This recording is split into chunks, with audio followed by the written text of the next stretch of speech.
Let's talk about the Hellenistic world just for a little while. This is the world that is ushered in by Alexander. Alexander dies in 323.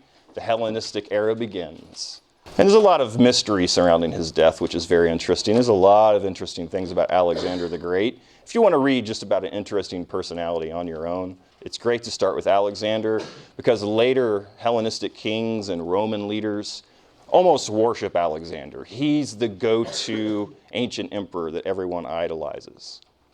And so in the Hellenistic world, it's almost a repercussion, a shadow of Alexander. So here are some basic features to the Hellenistic world that I want you to know about. Some real basic categories.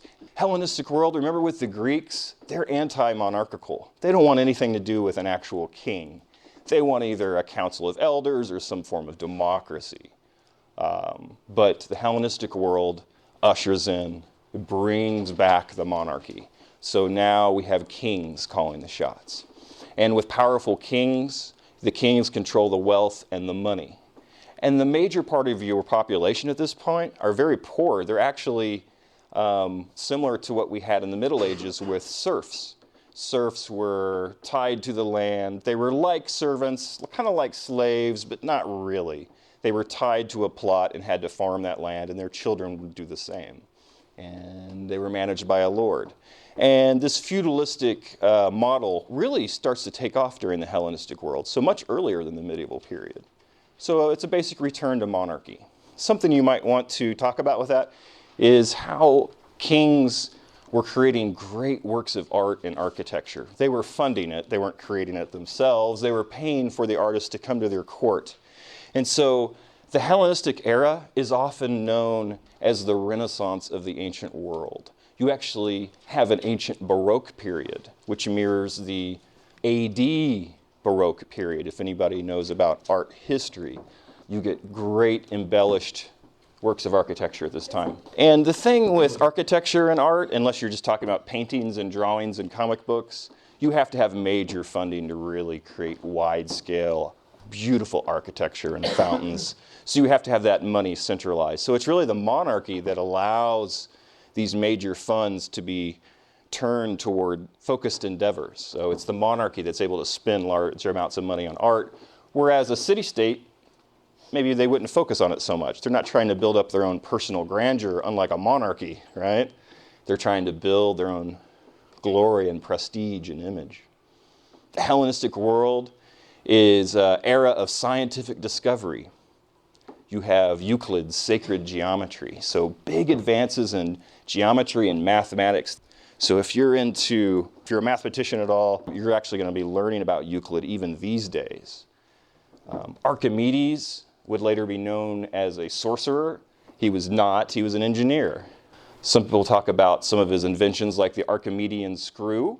It's actually sort of a screw-like cylinder that's able to transport water upward. People say he invented it, but we know he didn't, because we know the Archimedean screw existed much earlier in Assyria. And there's so many other famous people who made scientific discoveries at this time. You even had experiments with steam engines. Okay, this is the ancient world. This is before Rome was big, right? We actually had something like a steam engine. Now, it didn't power a wheel. It was fancy, kind of a novelty item, but you actually had working steam engines. But they didn't take it that step further and say, oh, we could use this to power machines. But in this era of great funding and scientific discovery, they were only steps away from starting the industrial era as we know it in the modern world. Why? Because of their inventions. They just needed to take it a step further. They weren't tying it to commerce and consumerism. So this is a very special era that is often ignored. Personal approaches to life. The population is growing, and art and literature and religion are all changing during this era. Things are becoming more personal. Poetry is no longer necessarily about the gods and heroes of the past or people you don't know or aristocrats. It's personal poetry about emotions and feelings and love and betrayal and even common things like problems with childbirth. Sculpture even shows not gods and heroes and aristocratic people, but you get statuary like this, a boxer who is just sitting there after a battle, exhausted, weary, everyday life. This wouldn't be a statue you would find earlier in the classical era, right? You find just normal people. You actually see people who are poor and under distress. You see statues of them, and the statues are actually very elegant at this time. There's a lot of funding going into it. There's a lot of skill being kicked up a notch. So very interesting era. Philosophy, you get philosophy that appeals and sort of gives you a guide on how to live your life.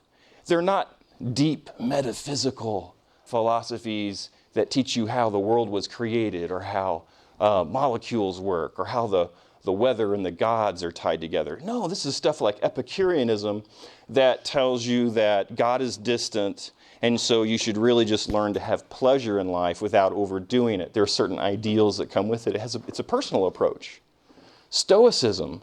Stoicism is an approach that the Romans actually found very appealing. Stoicism says, don't invest too many emotions in the future. Stoicism says, if you're getting ready to do something important, visualize yourself failing so that when you do fail, you're not taken aback by the emotional repercussions of that. Even though I'm not getting into detail on these philosophies, they have to do with personal approaches to life. Mystery cults. This is a major step in religion. It would before, with religious matters, you had a God who, even though they took part in material, in worldly, human-like affairs, they weren't necessarily good. They didn't have your best interests in mind. They didn't care for you very much. Plus, there wasn't much to look forward to in the afterlife with previous religions of the early Iron Age. In the Hellenistic world, you get mystery cults now that make the afterlife appealing. This is where you begin seeing mystery cults, like the cult of Isis. You would pay homage to a certain goddess or god, and they, once you pass away, would let you into their special domain, usually in the underworld. But you were given a more appealing afterlife. Keep in mind the Greeks had a very unappealing afterlife. You go down into the ground and you think about the time that you were alive and you reminisce and you feel bad that you were caught for eternity, unable to play all the sports and ride the horses that you loved in life when you were alive. So the mystery cults gave people much more hope. There was much more to do with that personal approach. The successors were the generals of Alexander who inherited the Hellenistic world. They're the ones who are the kings who run huge parts of areas around the Mediterranean. We're talking Egypt, Turkey, Greece. The generals of Alexander have taken over it all, so they've split apart his empire.